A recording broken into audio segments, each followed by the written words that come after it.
تو ایسا لگ رہا تھا کہ آسمان کا چاند زمین پر آ گیا ہو. بولو ذرا سبحان اللہ. ایک دشمن کا کہنا ہے لہراتی ہوئی تلوار، چمکدار تلوار، شیر خدا کا شیر. اللہ اللہ. امام قاسم کربلا کے میدان میں آ گئے. اللہ اللہ. امام قاسم نے للکارا کوئی ہے مقابلے میں تو آ جائے، کوئی ہے مقابلے میں تو آ جائے. عمر ابن سعد ایک پہلوان تھا، ارزق نام سے بہت بڑا مشہور پہلوان تھا. عمر ابن سعد نے ارزق سے کہا جائیے اور امام قاسم سے لڑیے، قاسم سے لڑیے. ارزق بولا یہ تو میری توہین ہے، میں نامور پہلوان اور یہ بچہ، میں اس بچے سے لڑوں گا. عمر ابن سعد بولا اسے بچہ مت سمجھو، یہ امام حسن کا بیٹا، شیر خدا، داماد رسول کا پوتا ہے، اسے بچہ مت سمجھو. ارزق بولا میری توہین ہے، اس بچے کے سامنے جاؤں گا. ہاں البتہ اتنا ہے، میرے بیٹوں میں سے 4 بیٹے بڑے بڑے طاقتور جنگجو ہیں، ان بیٹوں میں سے کوئی ایک جو کمزور بیٹا ہے وہ چلا جائے گا. اللہ اللہ. ارزق نے اپنے ایک بیٹے کو بھیجا، صاحب اپنی تلوار لہراتا ہوا، تلوار کو زہر میں بھگو کر آ رہا ہے.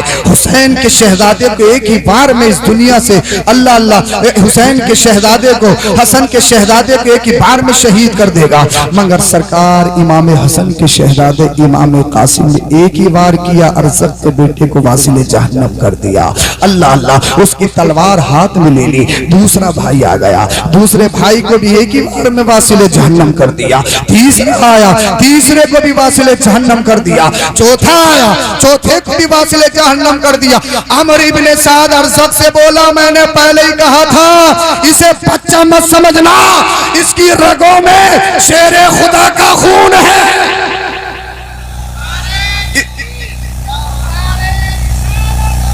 اس کے حلق میں فاطمہ زہرا کا دودھ ہے.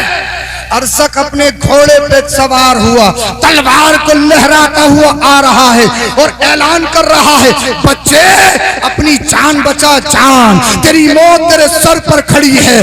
امام حسن کا شہزادہ امام قاسم دشمن کو للکار کر بولا اے ارزق تو اوروں کے لیے طاقت کا پہاڑ ہوگا، مگر ابھی تو نے علی شیر خدا کے شیروں کا جذبہ اور ان کی طاقت کو نہیں دیکھا ہے. تو اوروں کے لیے طاقت کا پہاڑ ہوگا. آ تو صحیح مقابلے میں. اللہ اللہ. نیزے سے حملہ کر رہا ہے. سرکار امام قاسم نیزے سے اس کا حملہ، اس کے حملے سے محفوظ ہو رہے ہیں. اس نے تلوار نکال لی. سرکار امام قاسم نے بھی تلوار نکال لی. اپنی تلوار کو لہرا کر کہہ رہا ہے بچے اپنی جان بچا، بچے اپنی جان بچا، بچے اپنی جان بچا. سرکار امام قاسم الحرب خدعتن کے تحت بولے اے ارزق ہم تو تمہیں بڑا نامور پہلوان اور سلیقے مند پہلوان سمجھتے تھے، تم سے تو اپنے گھوڑے کی زین بھی کسنی نہیں آئی، ذرا گھوڑے کی زین تو دیکھو. اللہ اللہ. امام قاسم کی باتوں میں آ گیا. ارزق نامی پہلوان جیسے ہی نیچے کو جھکا، میرے حسن کے شہزادے سرکار امام قاسم نے تلوار کا ایسا وار کیا کہ اس کے جسم کو تو ٹکڑوں میں بانٹ دیا. سرکار امام قاسم نے تلوار کو لہرایا، گھوڑے پہ سوار ہوئے اور سوار ہونے کے بعد سرکار امام حسین کی بارگاہ میں تشریف لائے. یا اما العطش العطش العطش، اے میرے چچا مجھے پانی کی بوند مل جائے، پانی کا قطرہ مل جائے تو میں ابھی چند سیکنڈوں میں ان سب کو فاصلے جہنم کر کے آتا ہوں. نواز رسول سبت رسول امام حسین نے فرمایا میرے بھتیجے میرے شہزادے تمہارے لیے دنیا کا پانی نہیں ہے، تمہارے نانا آب کوثر پہ تمہارا انتظار کر رہے ہیں جو اپنے دست کرم سے آب کوثر پلائیں گے اور آب کوثر پینے کے بعد ایسے سیراب ہوگے کہ تمہیں کبھی پیاس ہی نہیں لگے گی. اللہ اللہ. سرکار امام حسن کا شہزادہ امام قاسم گھوڑے پہ سوار ہو کر تلوار لہرا کر کربلا کے میدان میں ہے. اب عمر ابن سعد بولا میں نے تو پہلے ہی کہا تھا یہ حسین، یہ حسن، یہ ابن حسن ہے، یہ شیر خدا کا شیر ہے، یہ سبط رسول ہیں، یہ نواسے رسول ہیں، ان کی رگوں میں خون رسول ہے، ان سے فردن فردن مقابلہ مت کرنا، ان سے تنہا تنہا مقابلہ مت کرنا۔ اس نے ہمارے کئی نام پر پہلا پہلوانوں کو واصل جہنم کر دیا، قتل کر دیا، لہذا تمام یکبارگی حملہ کرو۔ تمام یزیدی کتوں نے چاروں طرف سے گھیر لیا۔ یہ حسینی شیر، علی شیر خدا کا شیر، ان کے حملوں سے بچ رہا ہے اور کئیوں کو واصل جہنم کر رہا ہے۔ آپ کے جسم پر تقریباً 27 زخم آ چکے ہیں، اللہ اللہ، آپ گھوڑے پر سوار ہیں، 27 زخم آپ پہ آ چکے ہیں۔ سب سے بعد میں سعد، شیس ابن سعد نے آپ پر نیزے کا وار کیا، جس سے آپ بے حد زخمی ہو گئے، آپ گھوڑے سے نیچے آ گئے۔ آپ نے اپنے چچا کو پکارا، یا عما ادرکنی، اے میرے چچا میری خبرگیری فرمائیے، اے میرے چچا مجھے تھامیے، مجھے سوالیے۔ سرکار امام حسین کربلا کے میدان میں اپنے شہزادے سرکار امام قاسم کو دیکھنے کے لیے گئے۔ آپ نے سرکار امام قاسم کو اپنی گود میں لیا، لینے کے بعد سرکار امام قاسم نے اپنی آنکھوں کو کھولا اور کھولنے کے بعد یا اما ادرکنی، یا اما ادرکنی، میرے چچا مجھے سنبھالیے، میرے چچا مجھے سنبھالیے۔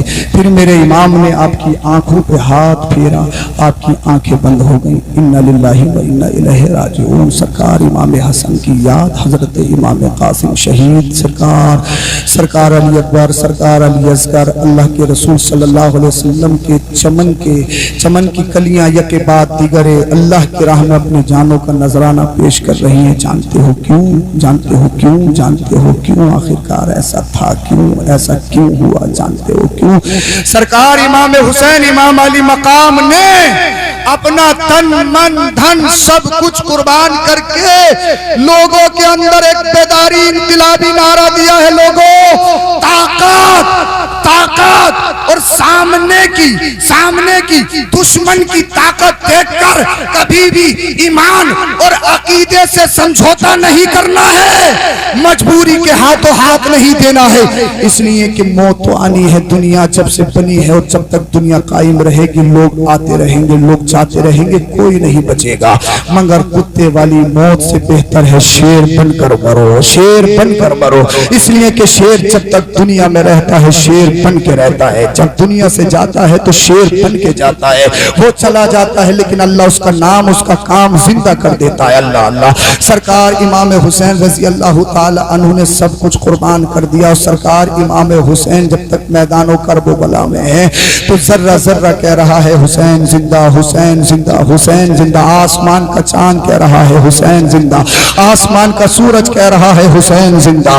اللہ اللہ، جس تلوار سے لڑ رہے ہیں وہ تلوار کہہ رہی ہے حسین زندہ، حسین زندہ، حسین زندہ۔ صدیق کی صداقت بول رہی ہے حسین زندہ۔ فاروق اعظم، نعرہ تکبیر، نعرہ رسالت، نعرہ حیدری، نعرہ غوثیت، مسلک اعلی حضرت، فیضان اعلی حضرت، فیضان شہدائے کربلا، خطیب ہندوستان علامہ مفتی حماد رضا صاحب قبلہ قادری، خطیب ہندوستان علامہ مفتی حماد رضا صاحب قبلہ قادری مراد آبادی، شہید اعظم کانفرنس، نعرہ تکبیر، نعرہ رسالت۔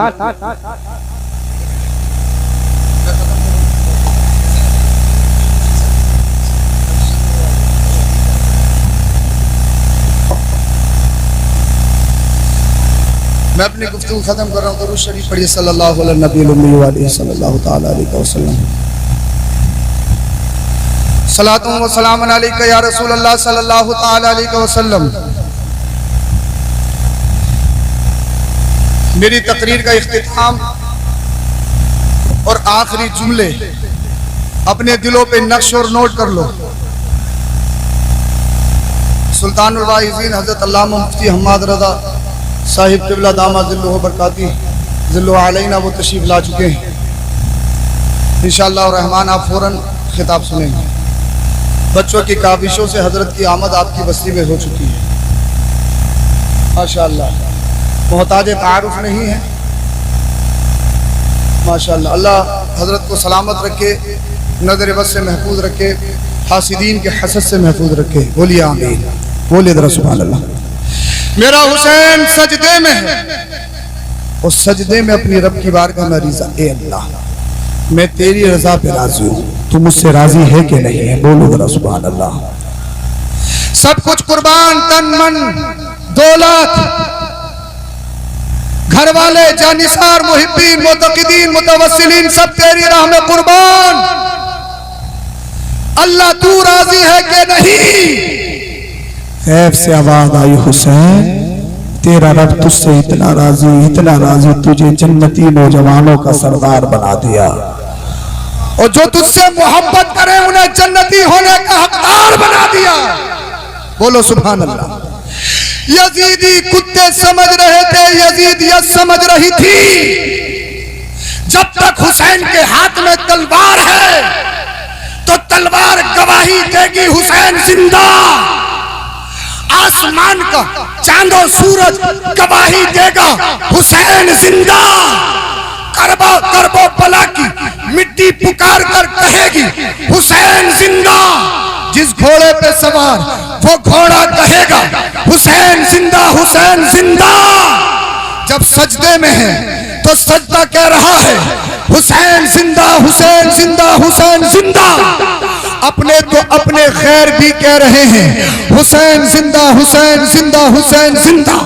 یزیدی کتے سمجھ رہے تھے گردن تن سے جڑی ہوئی ہے تب تک زندگی کی علامت ہے اور زندہ ہونے کا نعرہ لگ رہا ہے، مگر حسین پاک کی گردن کو تن سے جدا کر دیا جائے گا، پھر کوئی زندگی کی گواہی نہیں دیکھا، مگر یزیدی کتوں نے نہیں بلکہ پوری دنیا نے دیکھا، آسمان کے چاند و سورج نے دیکھا، زمین نے دیکھا، دنیا کے خطے خطے نے دیکھا۔